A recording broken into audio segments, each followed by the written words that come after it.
Shalom, selamat sore, selamat bergabung kembali di dalam 10 hari pencurahan Roh Kudus. Dan terlebih khusus hari ini hari yang spesial bergabung bersama-sama dengan kita di dalam pencurahan Roh Kudus, yaitu akan dilayani oleh Komisi Kaum Wanita. Dan selamat sore juga buat setiap para wanita-wanitanya Allah dimanapun berada. Mari kita boleh bersama-sama menikmati hadirat kuasa Roh Kudus di rumah kita masing-masing dimanapun kita berada.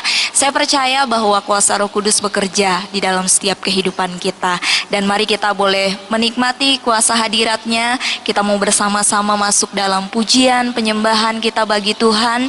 Biarkan Roh Kudus yang boleh melawat setiap masing-masing pribadi kita. Mari kita datang memuji, menyembah Dia. Saat ku menyembah-Mu Tuhan, Roh-Mu bekerja di tengah-tengah kami. Saat ku menyembah-Mu, Roh-Mu bekerja.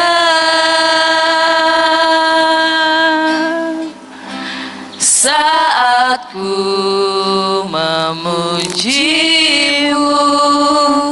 Kau bertata di atas pujian. Sama-sama katakan. Saat ku menyembah-Mu, Roh-Mu bekerja.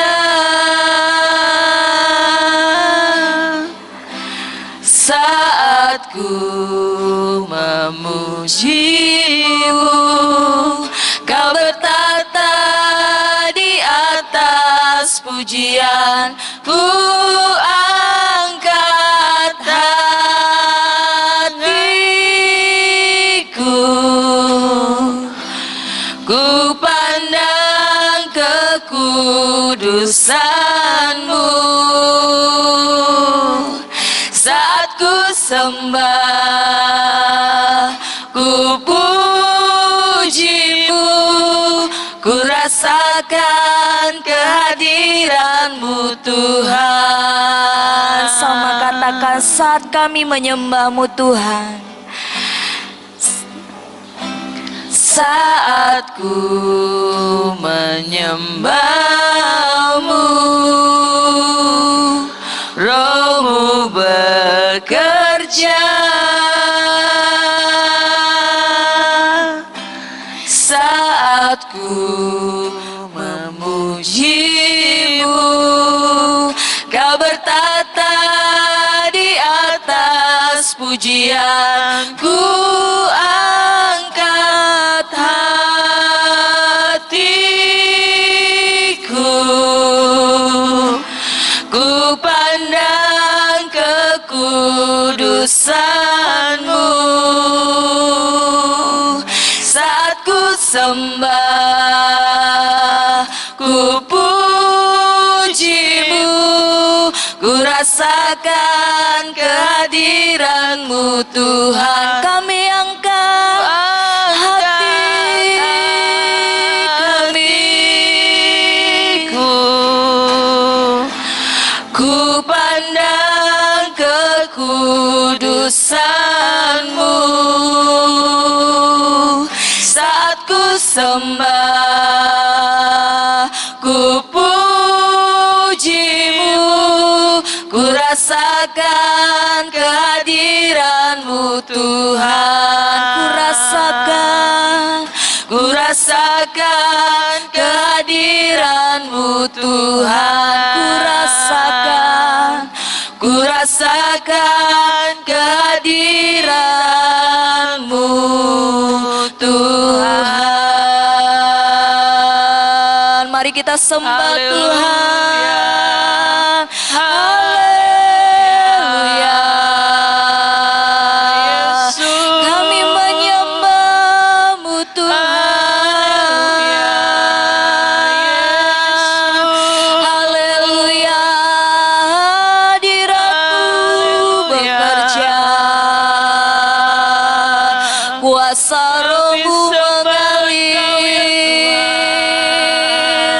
menjamah setiap kami Tuhan.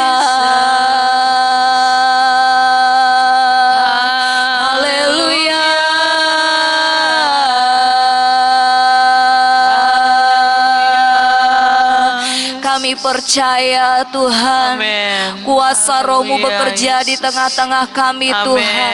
Dan Terima ketika Roh kasih, Kudus Yesus. hadir di tengah-tengah kami Tuhan, Haleluya. tidak ada yang mustahil bagi Amin. Engkau Tuhan. Haleluya. Engkau yang menyatakan kuasa-Mu di tengah-tengah Yesus. kehidupan kami saat ini Bapa. Amin. Terima kasih Yesus, terima Haleluya. kasih Tuhan.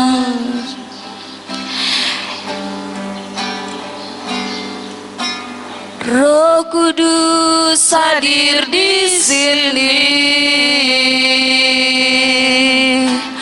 mengalir di bait suci. Perkara ajaib pun terjadi, kuasa mujizat nyata, karena Roh Allah sedang bekerja. Katakan, Roh Kudus hadir di sini. Kudus hadir di sini. Mari setiap kita rasakan kehadirannya di dalam setiap kehidupan, mengalir di penuhi bait setiap suci. kami Tuhan. Perkara ajaib pun terjadi, kuasa mujizat nyata, karena Roh Allah sedang bekerja. Tiada yang mustahil, Tiada yang mustahil, dan tiada yang sukar bila Roh Allah turut bekerja. Tiada yang mustahil, tiada yang mustahil bagi orang percaya bila Roh Allah turut bekerja di antara kita. Mari kita siapkan hati kita, kita bersama katakan, Amin. Roh Kudus hadir di sini. Roh Kudus Hadir di sini. Kami buka hati kami Tuhan, mengalir di bait suci. Perkara ajaib pun terjadi, kuasa mujizat nyata, karena Roh Allah sedang bekerja. Tiada yang mustahil, tiada yang mustahil, dan tiada yang sukar bila Roh Allah turut bekerja. Tiada yang mustahil bagi orang percaya bila Roh Allah turut bekerja di antara kita. Tiada yang mustahil, tiada yang mustahil, dan tiada yang sukar bila Roh Allah turut bekerja. Tiada yang mustahil bagi orang percaya bila Roh Allah turut bekerja di antara kita. Bila Roh Allah, bila Roh Allah turut bekerja di antara kita. Bila Roh Allah, bila Roh Allah turut bekerja di antara kita.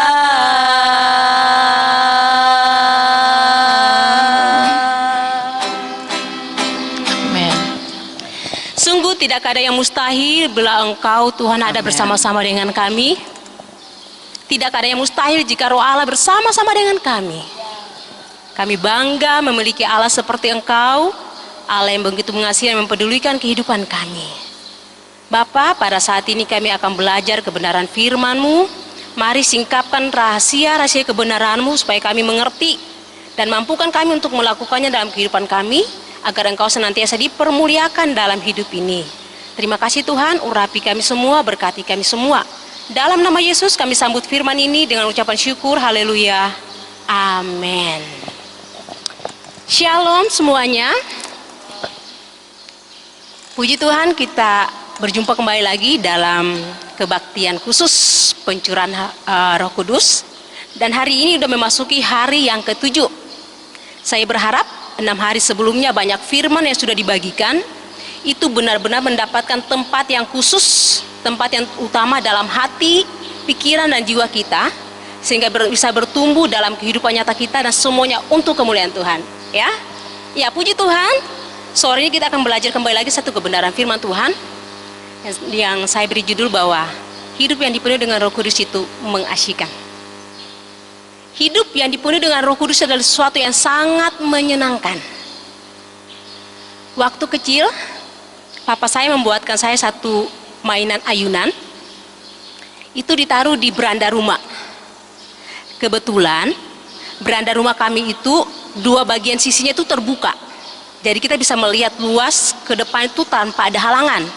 Nah, ayunan ini ditaruh tengah-tengah, dan kalau kita berayun, kalau dalam ini yang pelan aja, kita cuma sekedar dalam serambi rumah atau beranda rumah aja. Tapi ketika diayun dengan kencang, kita bisa melesat keluar, melewati batas dinding tadi. Dan bagi saya itu sesuatu yang sangat menyenangkan. Saya nggak takut jatuh, karena saya pegang erat-erat pada tali yang merupakan pegangan pada samping kiri dan kanan saya. Saya nggak jatuh, tapi saya menikmati banget ayunan itu, dan bagi saya itu sesuatu yang sangat menyenangkan. Kehidupan setiap manusia di dunia ini seperti ayunan. Kadang kita bisa di atas, melesat jauh ke atas, di puncak tertinggi, tapi kadang juga kita bisa berada di bawah, dan bahkan terkadang juga kehidupan bisa menggilas kita menjadi orang-orang yang tertinggal di belakang. Itu bisa dialami oleh semua orang dan siapa saja. Tapi satu hal yang luar biasa bagi orang-orang yang percaya di dalam Kristus, kehidupan yang seperti ayunan tadi bukan sesuatu yang menakutkan, bukan sesuatu yang membuat kita harus cemas, tapi adalah sesuatu yang mengasyikkan kalau kita tahu bahwa kita punya pegangan yang luar biasa. Seperti saya yang suka berpegang pada erat-erat pada tali. Kalau kita pegang janji-janji Tuhan, kebenaran firman Tuhan, maka tantangan apapun, badai apapun, ayunan setinggi apapun ataupun serendah apapun, tidak menjadi sesuatu yang menakutkan, tapi memberikan kenikmatan tersendiri karena kita bisa melewati semuanya tanpa kehilangan sukacita, karena Tuhan selalu bersama-sama dengan kita. Mari kita buka satu bagian firman Tuhan yang terdapat di dalam Kisah Para Rasul pasal 1.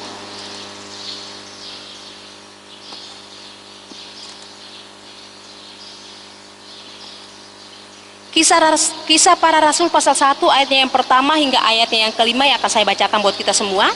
Roh Kudus dijanjikan. Hai Theophilus, dalam bukuku yang pertama aku menulis tentang segala sesuatu yang dikerjakan dan diajarkan Yesus sampai pada hari ia terangkat. Sebelum itu ia telah memberi perintahnya oleh Roh Kudus kepada rasul-rasul yang dipilihnya. Kepada mereka ia menunjukkan dirinya setelah penderitaannya selesai, dan dengan banyak tanda ia membuktikan bahwa ia hidup. Sebab selama 40 hari ia berulang-ulang menampakkan diri dan berbicara kepada mereka tentang kerajaan Allah. Ayat yang keempat, pada suatu hari ketika ia makan bersama-sama dengan mereka, ia melarang mereka meninggalkan Yerusalem dan menyuruh mereka tinggal di situ menantikan janji Bapa. Yang demikian katanya, telah kamu dengar daripadaku. Sebab Yohanes membaptis dengan air, tetapi tidak lama lagi kamu akan dibaptis dengan Roh Kudus. Kehidupan orang percaya itu mengasihkan kalau kita tahu kunci yang sebenarnya.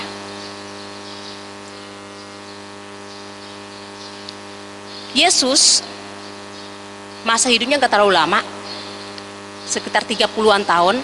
Dari dia mulai lahir, bertumbuh menjadi besar, dan ketika udah dewasa dia mulai terlibat dalam pelayanan. Dia bersama-sama dengan orang-orang pilihannya yang kita sebut sebagai rasul-rasul. Mereka berjalan ke sana kemari memberitakan firman Tuhan. Mereka menceritakan tentang kerajaan Allah. Mereka membagi berkat yang luar biasa tentang kehidupan kekal nanti sesudah kematian ketika kita di dunia ini. Itu nggak lama. Dan kurang lebih sekitar 3 tahunan aja dia melayani ke sana kemari, ada banyak hal yang dialami. Dia ditolak, dia nggak diterima. Bahkan orang-orang berusaha untuk mencari-cari kesalahan dia, sehingga pada akhirnya dia harus mati. Tapi satu hal yang luar biasa, dia mati bukan cuma sekedar mati, tapi dia mati dan dia bangkit kembali. Banyak orang pernah hadir dalam dunia ini dan memiliki power yang luar biasa. Ada orang yang bisa berbicara dengan kata-kata hikmat yang luar biasa, dan dia pernah mati juga, tapi dia nggak bangkit lagi. Bahkan ada satu orang yang luar biasa yang mungkin kita pernah dengar, namanya Alexander Agung. Bagaimana dia dalam kehidupan dia bisa menaklukkan hampir 1/3 bagian wilayah dunia. Wow, 1/3 bagian wilayah dunia pada waktu itu.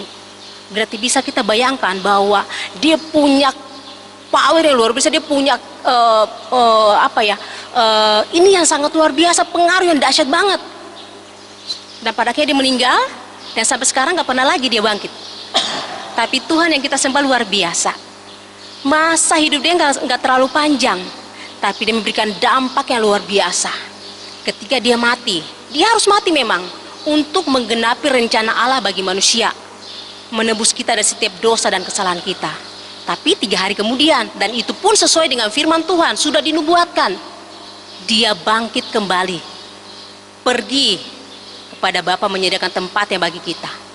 Tapi sebelum dia pergi, ada hal yang dia berikan kepada kita, tugas yang diberikan kepada murid-murid pada waktu itu. Dan sebelum dia pergi, waktu dia bangkit, dia menyatakan diri berulang-ulang kepada banyak orang yang membuktikan bahwa dia hidup.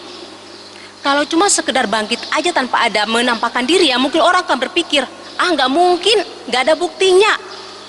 Tapi ini selama 40 hari dia benar-benar datang mendatangin orang-orang, memperlihatkan dirinya, menunjukkan bekas paku yang dia alami. Itu satu bukti yang sangat luar biasa bahwa dia hidup kembali. Dan dia sekarang berada di sana menyediakan tempat buat kita dan diberikan tugas bagi kita. Tuhan tahu kehidupan kita dalam dunia pasti susah. Karena waktu murid-murid bersama-sama dengan dia aja banyak kok penderitaan yang mereka alami. Ditolak, nggak diterima, dicari-cari kesalahan. Itu bukan sesuatu yang gampang. Tuhan bilang, kamu pergi, kamu harus jadi saksiku, kamu harus beritakan Injil keselamatan ini bagi semua orang. Tapi karena Tuhan tahu di depan tantangannya banyak, dan dia tahu kita lemah, dia bilang, aku nggak akan biarkan kamu pergi sendiri. Kamu nggak akan sendiri. Ada seorang penolong yang akan menyertai kamu kemanapun kamu pergi.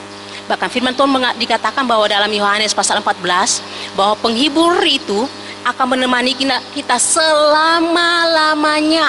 Bukan 1 jam, bukan 1 hari, bukan 1 minggu, atau 1 bulan, atau 1 tahun, tapi selama-lamanya sampai akhir hidup kita.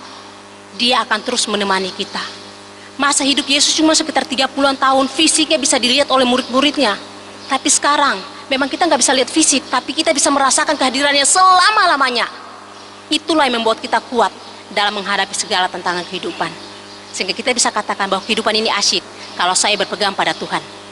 Kehidupan ini menjadi sesuatu yang menyenangkan kalau saya sungguh-sungguh mengandalkan Tuhan.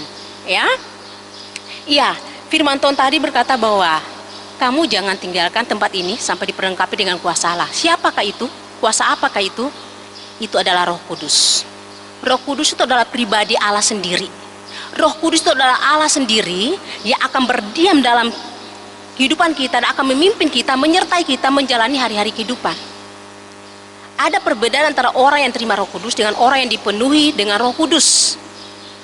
Ketika seseorang mau bertobat, dia mau menyerahkan hidupnya buat Tuhan, terima Yesus sebagai Tuhan dan Juru Selamat pribadi, maka pada saat itu juga Roh Kudus juga akan masuk dan berdiam dalam kehidupan orang itu. Tapi ingat, Roh Kudus adalah roh yang kudus, roh yang suci. Dia nggak akan mau berdiam dalam tempat yang nggak benar, yang kotor, yang najis. Kadang-kadang dalam kehidupan kita, dalam perjalanan hidup, ada banyak hal yang kita lakukan yang tidak sesuai dengan kehendak Tuhan. Maka tanpa sadar kita bisa membatasi kekuatan Roh Kudus dalam kehidupan kita. Tapi orang yang memberi hidupnya untuk dipenuhi dengan Roh Kudus, artinya dia membiarkan seluruh hati, pikiran, perasaan, bahkan seluruh kehidupannya untuk dikuasai oleh Roh Kudus, sehingga itu akan nyata dalam tindakan dia sehari-hari, dalam ucapan dia, dalam kata-kata dia yang memberkati, yang mempermuliakan Tuhan. bukan kata-kata yang mencemooh dan sebagainya. Jadi ada beda ya, orang yang cuma sekedar terima Roh Kudus dengan orang yang hidupnya dipenuhi dengan Roh Kudus. Ketika seseorang hidupnya dipenuhi dengan Roh Kudus, dia akan kuat menjalani kehidupan. Karena di saat-saat yang terlemah, ketika dia berada di dalam lembah yang pandang dalam seperti ayunan tadi di bagian bawah, Roh Kudus akan menghibur dia. Dia akan melihat, oh ya Tuhan, Engkau baik, Engkau ada bersama-sama dengan saya. Sehingga dia akan bangkit kembali lagi.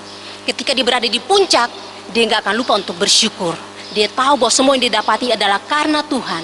Itu kenapa? Karena Roh Kudus selalu mengingatkan dia untuk memiliki kerendahan hati menjalani kehidupan. Di puncak tetap rendah hati, di bawah tetap memuji Tuhan. Itulah orang yang hidupnya dikuasai atau dipenuhi oleh Roh Kudus. Saya pengen setiap kita mengalami kehidupan yang dipenuhi oleh Roh Kudus.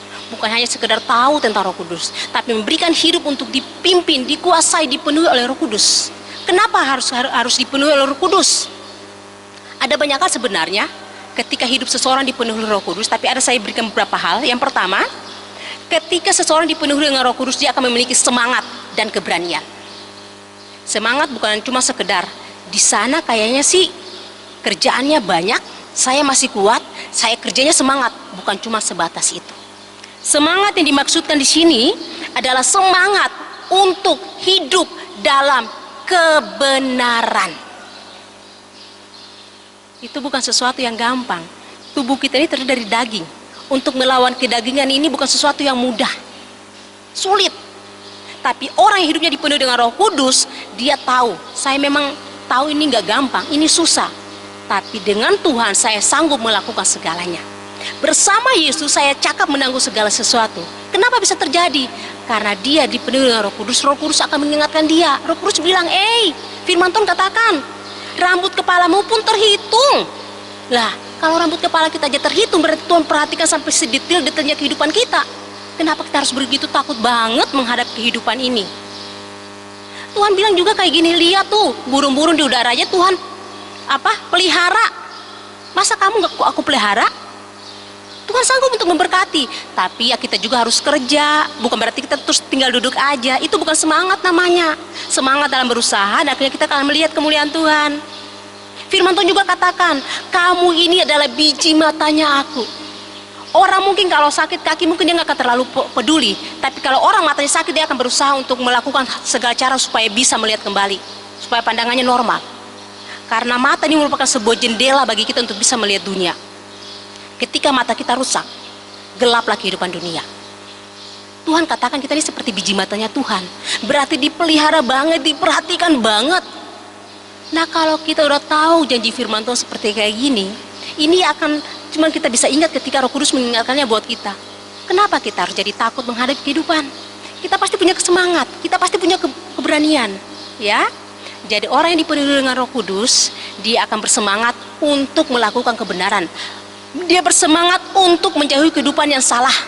Dia berani berkatakan tidak kepada dosa. Dia bersemangat untuk melakukan hal yang baik. Orang yang hidupnya dipenuhi dengan Roh Kudus juga dia punya keberanian. Keberanian untuk menceritakan tentang Kristus.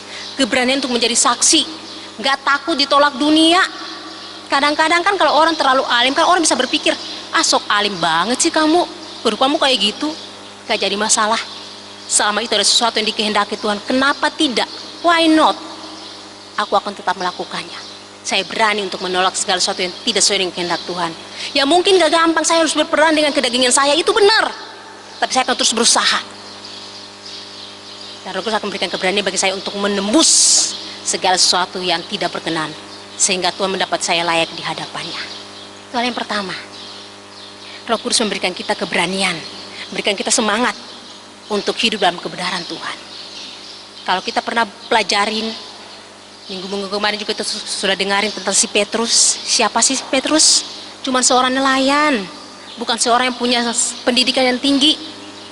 Awal-awal dia bersama dengan Tuhan, masih bersama dengan Tuhan dalam dunia aja. Dia bisa menyangkal Tuhan. Dia bisa bilang, oh enggak, aku enggak kenal. Tapi apa yang terjadi? Ketika Petrus menanti janji Bapa untuk dipenuhi dengan Roh Kudus, untuk dikuasai dengan Roh Kudus, apa yang terjadi? Seorang yang tadinya seorang penakut, seorang yang sudah menyangkal Yesus, tapi dia berani berdiri dan dia bersaksi. Dan firman Tuhan mencatat dengan jelas, dia bersaksi 3.000 orang bertobat. Wah, luar biasa. Luar biasa. Roh Kudus akan memberikan kita keberanian, memberikan kita semangat menjadi orang-orang yang militan bagi Kristus. Stefanus, salah satu dari 7 orang dipilih untuk melayani orang-orang yang susah. Kenapa dia dipilih? Firman Tuhan mencatat dengan jelas bahwa mereka dipenuhi dengan Roh Kudus. Orang yang dipenuhi dengan Roh Kudus, orang yang dikuasai Roh Kudus akan melakukan hal yang luar biasa bagi Kristus. Bahkan sampai pada hari dia harus mati pun menjadi martir, dia enggak takut. Dia tetap berdiri menjadi saksi yang hidup. Luar biasa. Orang hidupnya dipenuhi dengan Roh Kudus akan memiliki semangat dan keberanian untuk melakukan kebenaran Tuhan dalam segala kehidupannya. Hal yang kedua, ketika kita memiliki Roh Kudus, ketika kita membiarkan hidup kita dipimpin, dikuasai, dipenuhi dengan Roh Kudus, maka ketenangan akan kita alami dalam kehidupan ini. Kalau kita pelajari ya, orang yang paling bahagia di dunia bukan orang yang punya segala-galanya. Ada orang yang kaya banget, tapi untuk makan dia dijaga, gak boleh makan itu, gak boleh makan ini, takut nanti mungkin kolesterol atau mungkin diabetesnya kambuh. Pasti gak bahagia, padahal dia punya segala-galanya tuh, gak bahagia. Bahkan kalau kita pernah dengar ada orang-orang yang punya ketenaran luar biasa, akhirnya bunuh diri. Kenapa? Dia kan punya segala-galanya, punya nama baik, punya populer, punya harta. Karena dia gak tenang hidupnya, berarti dia gak bahagia. Tapi orang yang dipenuhi Roh Kudus akan mengalami ketenangan dalam batin, dan itu merupakan sumber kebahagiaan yang terutama. Karena kebahagiaan yang kita miliki bukan pada apa yang terlihat di depan mata, bukan pada harta kita, bukan pada pengakuan orang, tapi ketika roh kita menyatu erat dengan Bapa. Ketika dalam situasi yang lemah, situasi yang paling bawah, Dia akan menguatkan kita, kita akan bangkit kembali. Kita akan jadi orang yang sangat berbahagia. Ketika kita jadi orang yang punya segalanya, Dia akan ingatkan kita untuk memiliki kerendahan hati. Karena orang yang rendah hati diberkati oleh Tuhan, tapi orang yang sombong akan jatuh. Orang yang paling tenang adalah orang yang memberikan hidupnya untuk dikuasai atau dipenuhi oleh Roh Kudus. Mari kita belajar untuk membiarkan hidup kita untuk dipenuhi oleh Roh Kudus. Bukan hanya sekedar tahu tentang Roh Kudus, karena oh ya saya orang Kristen, orang percaya yang ngerti Roh Kudus tahu, tapi kita nggak membiarkan Roh Kudus berkarya dalam kehidupan kita. Artinya kita nggak membiarkan Roh Kudus menguasai seluruh kehidupan kita, cuma di kata-kata, di bibir doang, tapi dari hati nggak ada. Tapi orang yang memberikan hidupnya untuk dikuasai oleh Roh Kudus, dia tidak akan pernah takut menghadapi kehidupan. Dia akan berbahagia. Apalagi situasi sekarang nih yang kayaknya menakutkan banget ya. Pandemi yang sedang berlangsung Corona ini membuat banyak orang hidup dalam ketakutan. Ya gimana nggak takut, wajar aja pasti takut. Karena ini sesuatu yang nggak kelihatan, tapi sangat mematikan. Kalau sesuatu yang kelihatan kita mungkin bisa menghindar, tapi kalau nggak kelihatan kita nabrak. Tapi orang yang hidupnya sungguh-sungguh dikuasai oleh Roh Tuhan, oleh Roh Kudus, dia nggak takut. Karena Roh Kudus akan mengingatkan dia untuk lebih waspada lagi dalam kehidupannya. Dia akan lakukan hal-hal yang Tuhan kehendaki, dia akan lakukan banyak hal. Hidup dalam Roh Kudus memberikan kita ketenangan. Ketika ada masalah, firman Tuhan akan ingatkan kita bahwa Allah turut bekerja dalam segala sesuatu untuk mendatangkan kebaikan. Roma 8 ayat yang ke-28. Orang yang hidupnya dipenuhi dengan Roh Kudus akan ingat janji-janji Tuhan. Dan bukan cuma sekedar ingat, itu benar-benar akan dia praktekkan dalam kehidupan nyata, dan dia akan alami sendiri. Imannya bertumbuh, dia semakin kuat dalam Tuhan. Jadi mari belajar, kalau pengen hidupmu tenang, berikan hidupmu untuk dikuasai sepenuhnya oleh Roh Kudus. Kalau pengen menikmati kebahagiaan dalam kehidupan, harta bukan segalanya, dicari boleh, tapi jangan habis-habisan buat harta. Nanti habis-habisan juga buat membayar kesehatan kita, ya. Boleh bekerja untuk dapatkan, tapi ingat, gantungkan seluruh kehidupan kita kepada Tuhan. Karena apapun yang kita kerjakan, kalau Tuhan gak berkati juga percuma. Penting bagi kita untuk memberikan hidup untuk dikuasai, dipimpin, dipenuhi oleh Roh Kudus. Hal yang ketiga, seseorang yang memberi hidupnya untuk dipenuhi oleh Roh Kudus, dikuasai oleh Roh Kudus, akan menolong dia untuk memiliki hikmat Tuhan dalam menjalani kehidupan. Ini sesuatu yang nyata banget kalau kita perhatikan ya. bagi kita yang mungkin udah usia 30-an tahun ke atas, pasti melihat suatu perbedaan yang sangat mencolok antar kehidupan kita zaman dulu dengan anak-anak zaman sekarang. Pendidikan contohnya ya, kalau zaman dulu kita sekolah, masuk kelas 1 SD baru belajar huruf A, I, U, E, O. Baru hafal 5 huruf. Habis itu mulai I, N ini, B ubu, D idi, budi. Itu kelas 1 SD, kelas 2 SD. Zaman sekarang anak TK udah belajar itu. Jadi jangan heran kalau generasi sekarang ada generasi yang pintar secara akademik. Tapi apakah itu menjamin kehidupan dia juga akan berhasil? Tidak. Orang pintar bisa jatuh. Orang pintar bisa hancur. Kadang-kadang saking pintarnya, otaknya bisa konslet. Masuk ke RSJ, bisa jadi. Tapi orang yang dipenuhi dengan hikmat Tuhan, orang yang dipenuhi dengan kuasa Roh Kudus, dia akan memiliki hikmat Tuhan. Kepintaran bisa dipelajari. Kita belajar, banyak buku, kita datang juga ke orang-orang, banyak belajar dari pengalaman orang, bisa membuat kita pintar. Tapi hikmat bisa kita dapatkan ketika kita mau bersekutu dengan Tuhan. Hikmat cuma datangnya dari Tuhan. Kepintaran bisa berlalu, tapi hikmat Tuhan tidak akan berlalu kalau kita terus menjaganya. Hikmat Tuhan memberikan kita kemampuan untuk menjalani hidup dengan benar. Karena hikmat Tuhan akan menuntun kita untuk memilih dan untuk mengambil keputusan yang tepat, yang sesuai dengan kehendak Tuhan. Dan kalau kita ambil keputusan yang sesuai dengan kehendak Tuhan, Tuhan pasti akan berkati kita. Mungkin ada tantangan di depan, iya mungkin bisa jadi. Atau bahkan pun mungkin kita bisa gagal sebentar, bisa jadi. Tapi kita akan kembali maju untuk merabut kemenangan. Itu hikmat Tuhan. Orang yang memberikan hidupnya untuk dikuasai oleh Roh Kudus, dia akan memiliki hikmat untuk menjalani kehidupan. Dia akan menjadi orang-orang yang luar biasa. Orang-orang yang memiliki hikmat adalah orang-orang yang akan berkemenangan dalam kehidupan. Berkemenangan atas setiap tantangan, berkemenangan atas setiap persoalan hidup, berkemenangan atas setiap masalah. Hanya orang yang memiliki hikmat Tuhan. Karena itu kita butuh banget yang namanya hikmat Tuhan. Kita butuh banget. Dan itu gak bisa dipelajarin. Satu-satunya cara, datang kepada Tuhan, rendahkan diri di hadapan Tuhan, dan biarkan Dia hadir memenuhi kita dengan kuasanya yang kudus. Dan biarkan Roh Kudus itu menguasai seluruh kehidupan kita.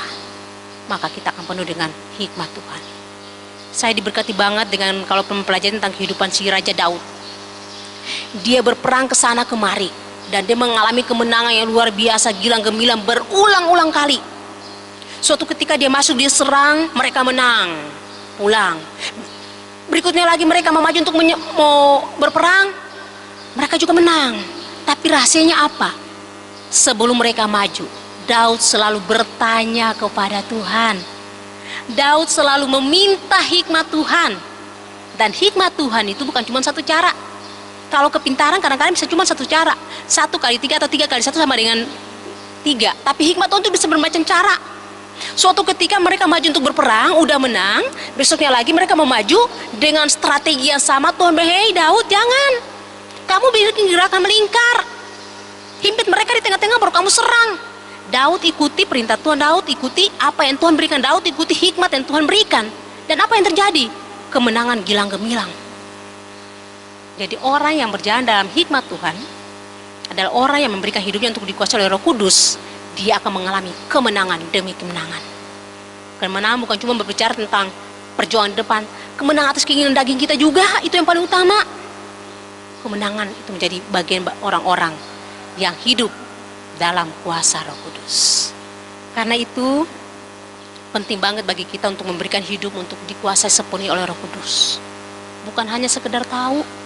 Rugi banget jadi orang percaya kalau cuma tahu tentang Roh Kudus. Karena kita nggak akan pernah bisa mengalami apapun kuasa dan kedahsyatannya.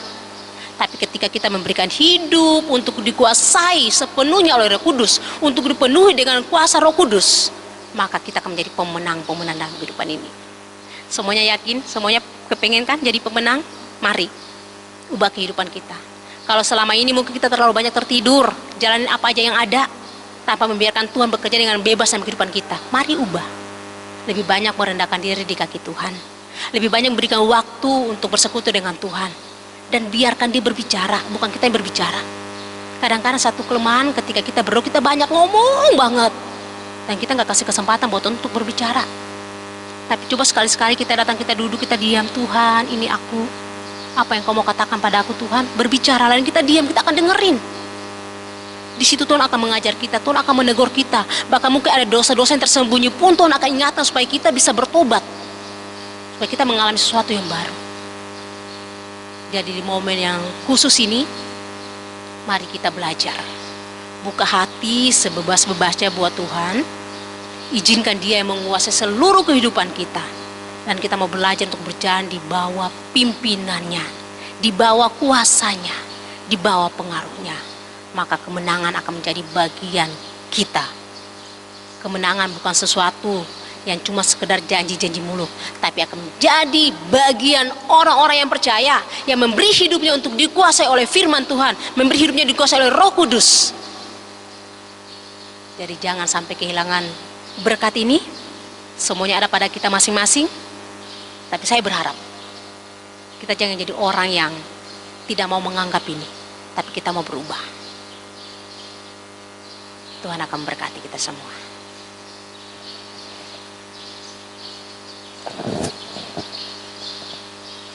Ya, puji Tuhan. Ibu-ibu yang terkasih dalam Tuhan dan juga semua sedang jemaat, kita sudah sangat diberkati oleh kebenaran firman Tuhan saat ini. Ya, bagaimana kita mau bukan sekedar tahu Roh Kudus, bukan sekedar ada dalam hidup kita, tapi bagaimana hidup kita boleh dipenuhi Roh Kudus, ya, sehingga kita boleh menjadi orang-orang yang penuh dengan semangat dan keberanian untuk hidup dalam kebenaran. Kehidupan kita pun mengalami ketenangan di masa-masa sulit saat ini, dan juga kita akan senantiasa diberikan hikmat Tuhan, ya, di saat-saat sulit seperti ini. Luar biasa. Kita akan berdoa firman Tuhan. Mari kita serahkan kehidupan kita ke dalam tangan Tuhan. Sebagai wanita-wanitanya Allah, sebagai seorang istri, sebagai seorang ibu, tanpa Roh Kudus kita tidak akan pernah mampu dan berkemenangan menjalani kehidupan ini. Dan biarlah kita masing-masing boleh memiliki kerinduan yang besar untuk Roh Kudus boleh senantiasa menguasai kehidupan kita. Kita boleh hidup dipenuhi oleh Roh Kudus. Mari kita bersatu dalam doa. Bapa di dalam surga, kami sangat bersyukur bahwa setiap kebenaran firman Tuhan yang sudah kami dengar Tuhan saat ini. Saat ini kami mau mengatakan bahwa kami sangat merindukan Engkau Roh Kudus.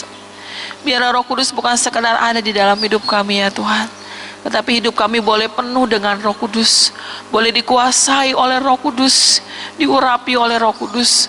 Kami membiarkan Roh Kudus yang akan memimpin dan mengendalikan kehidupan kami ya Tuhan, sehingga kami boleh sungguh-sungguh mengikuti keinginan Roh, bukan keinginan daging dalam hidup kami. Kami percaya ya Tuhan, waktu kami sungguh-sungguh dipenuhi dan dikuasai oleh Roh Kudus, kami akan memiliki kuasa, semangat, keberanian untuk kami boleh hidup benar ya Tuhan. Kami mengatakan tidak kepada dosa dan kejahatan. Kami akan melakukan apa yang Roh Kudus mau di dalam hidup kami ya Tuhan. Dan kami percaya ya Tuhan, Kau tidak akan memberikan kami ketenangan batin yang luar biasa Tuhan, di saat-saat situasi sulit saat ini ya Tuhan. Dan kami yakin ya Tuhan, bahwa Tuhan yang akan memberikan hikmat buat kami, untuk kami bisa mengatasi situasi sulit saat ini Tuhan. Untuk kami bisa mengalami solusi-solusi yang luar biasa ketika kami menghadapi persoalan dalam hidup kami. Kami percaya Tuhan, siapapun kami saat ini Tuhan, baik kami seorang istri, seorang ibu, dan juga setiap sidang jemaat-Mu Tuhan saat ini sedang mendengarkan program ini, kami percaya kuasa Roh-Mu akan bekerja, melawat dan menjamah setiap kami dalam nama Yesus. Roh Kudus penuhi kami, Roh Kudus kuasai kami ya Tuhan, berdaulat penuh atas kehidupan kami. Terima kasih ya Tuhan buat kebenaran firman-Mu sudah kami dengar. Mari Roh Kudus mampukan kami untuk kami boleh sungguh-sungguh melakukannya dalam hidup kami. Kau memberkati Ibu Yvonne yang sudah membawakan kebenaran firman Tuhan. Pakai dan urapi dia lebih lagi untuk kemuliaan nama Tuhan. Terima kasih Bapa. Dalam nama Yesus kami sudah berdoa dan mengucap syukur. Haleluya. Amin. Puji Tuhan. Kita percaya bahwa kita diberkati oleh Tuhan ya di hari yang ketujuh ini. Mari kita akan bergabung bersama-sama dalam kebaktian pencurahan Roh Kudus di hari-hari yang berikutnya. Pasti ada berkas khusus yang Tuhan sediakan buat kita. Puji Tuhan, Tuhan berkati kita semua. Shalom.